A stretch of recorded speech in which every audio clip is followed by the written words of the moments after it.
Hey guys, it's your boy Gamer27. Today I'll be ranking every 3D Mario game. Someone comment on one of my videos to rank every 3D Mario game, and I'm always up for some video requests. So here it is. So whoever has commented that and is watching the video, well, thank you very much for the suggestion. Anyway, so yeah, I'll be ranking every 3D Mario game from the OG's Mario 64 to Mario's Odyssey. And there are a lot of great ones on here, so this was hard for me to rank. But let's get into it. At number 8, or the bottom of the barrel, is Super Mario 3D World. And this is as stereotypical as a Mario game can get, which in my opinion, that's not a good thing. Like, there's almost literally nothing new or unique to this game. The only two things I can think of are the cat suit and that one level where the flagpole runs away from you. Aside from that, literally nothing else about this game is unique. Oh yeah, clear pipes, that's so cool. But I mean, there wasn't really a point to having clear pipes anyway. They don't really do much at all. Like, I don't even think there was a point. The thing is, the level design isn't that great either, which is something you don't really say for most Mario games. This one just has mediocre level design. I can't exactly explain why, but something about it just doesn't seem that fun to play, if you get what I'm saying here. And also, another grind is how to 100% the game. There are 5 characters, alright? Which, you might be like, oh wow, that's great. And each of them have different distinctions. Alright, that's cool. But if you want to 100% the game, you gotta beat the game. You gotta beat every level as all 5 characters. There's over 80 levels. 80 times 5 be around beat levels 400 times. I don't know. I can't do math on the top of my head. But that's a lot of levels regardless. This game can be fun, but it has a lot of noteworthy flaws. That's why it's here at number 8, or at the bottom of the barrel. And out of both the Mario games with the word 3D in it, 3D Land just slightly comes out on top instead of Super Mario 3D World. Now, I have a couple reasons for this. This game actually tries some stuff new. I mean, there's one level that's pretty open world. There's these pixel art levels that are really cool, and they brought back the Tanuki suit, which at the time that was just fantastic, and it's nice to see her form to the 3D linear levels again. I mean, yeah, I don't know, but this game still is stereotypical, but not as much as 3D World. You can actually see that they were trying to do something new here. Like, you can actually tell that they put some effort to try to distinct it from other Mario games.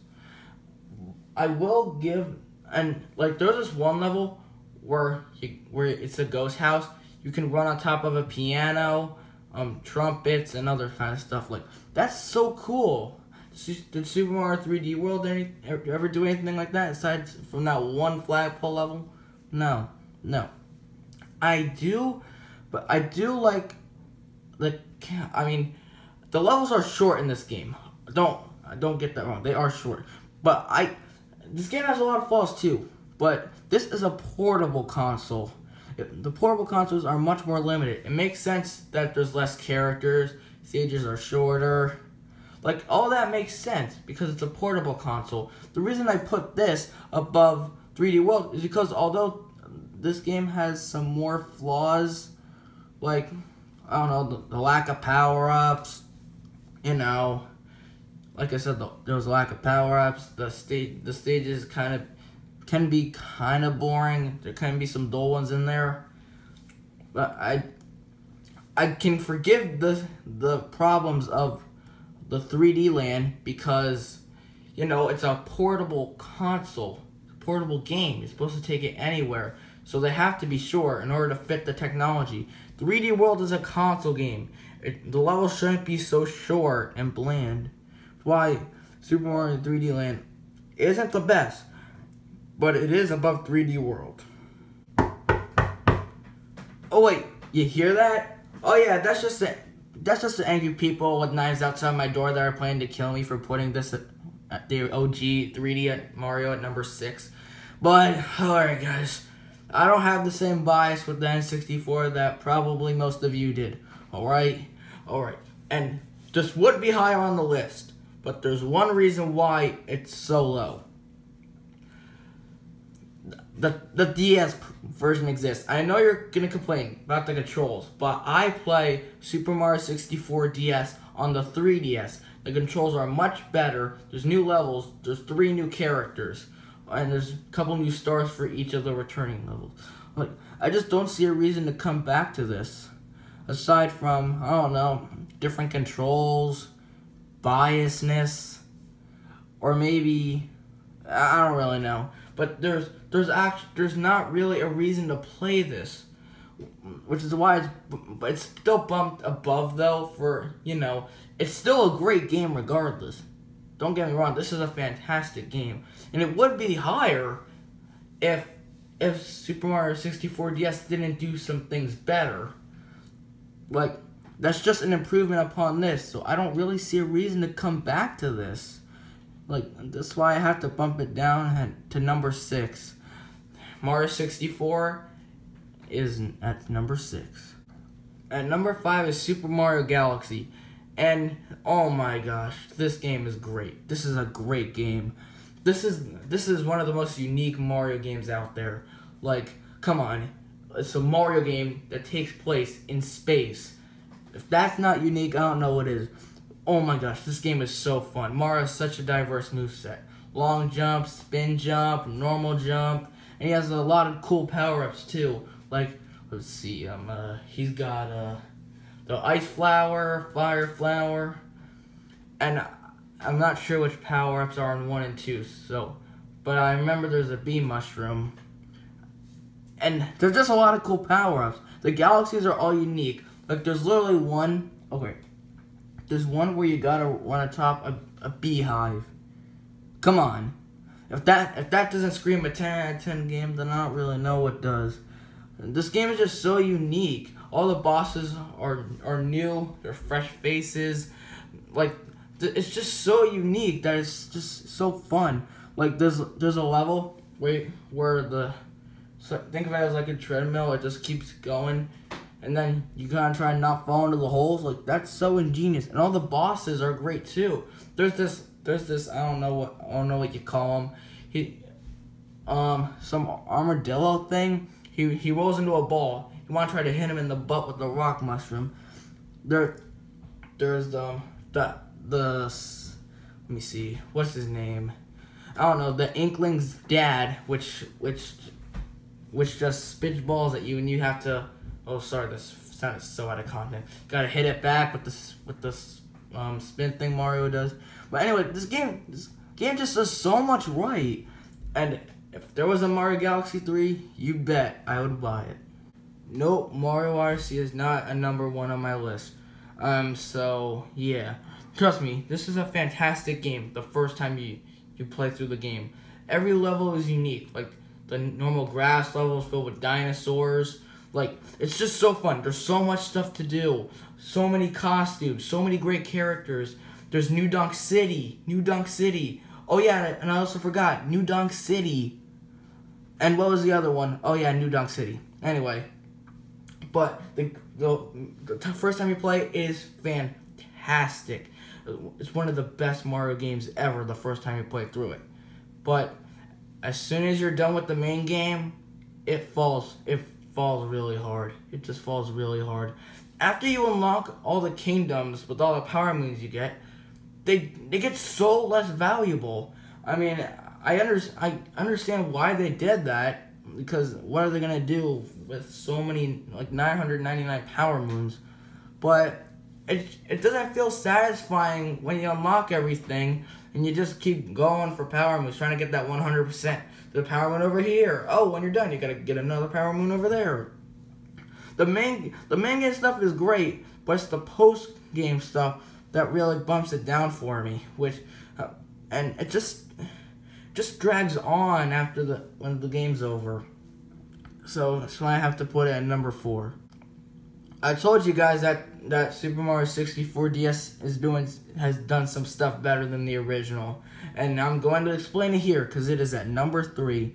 Alright, this game is much better than the original. I'm sorry, it just is.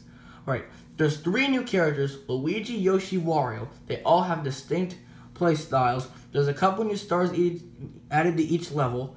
There's some new levels, like there's this beach level. There's this what is it called? This tree level, I think it is, with some poison around it.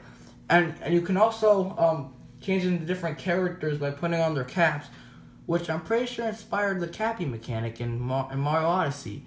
So yeah, you should be praising this game if you love Mario Odyssey, which, let's be fair, who doesn't? And the touchscreen actually has a use. You can actually tell where stars are. There's also a mini-map down there which you can use, which is helpful. And the controls, alright, the controls are bad if you're playing on a DS, which was what this was made for. But I play Mario 64 DS on a 3DS, where there's actually a circle pad, which makes moving much more natural and better.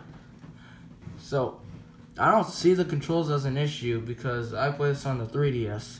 Don't know about you, but hey, it's my list. I can adjust the rules to whatever I want, so yeah. Anyway, this is just so much better than the original. I said the original was great, but this is so much better because of all the stuff they added. So it has to be at number 3. At second place is Super Mario Galaxy 2, and I find this I find it a better game than the original. Like, you might argue that the original has a better hub world and some levels might be better, but I just find this game cooler. Like, there's the Cloud Flower, which is OP, and I love breaking the game with it. There's Yoshi with 3 new forms: the balloon form, the Dash Pepper, and the Bulberry. And I feel like the levels are much more expanded here, if you know what I mean. I mean, not the hub world, because, I mean, that sucks compared to the original. But I just feel like the level design, like, the mechanics, and I just feel like a lot of the stuff is just improved on in the sequel, as opposed to the prequel. I just find this game more fun. The level design just feels better to me, and I feel like there's, never mind, but I just find this game so much better because, you know, the level design, the mechanics, the power-ups, the characters, everything was just expanded on. So that's why it's better than the original, but it still can't compare to my number 1. At number 1 for me has, and I mean has to be, Super Mario Sunshine. Alright, before you rage in the comments, I know this is not a choice that people usually claim as their favorite, but I have a lot of reasons for this. I know the game is glitchy, but that's one of the fun parts about it. I love all the fun glitches and stuff you could do with it. The Flood pack is super unique. I love that there's Hover, the Squirt, Turbo, and the Rocket Nozzle. And I love how they're each distinct from one another. And all the levels, even though they're all beach themed, they're all unique. One takes place in a hotel, another takes place in a harbor, an amusement park, a volcano, whatever you would call Noki Bay, Delfino Plaza. Like, every level is unique from one another. And I haven't got to the best part. This entire game is beach themed. And if you don't know me at all, I love me some beaches. So having an entire game be about a beach from one of my favorite series ever created, you know that it has to be number 1. There is just so much good stuff about this game. All the worlds are fantastic to roam around in. Everything is unique. Everything is just so fun in this game. I will never ever get bored of it. And it will most likely forever be my number 1 3D Mario game.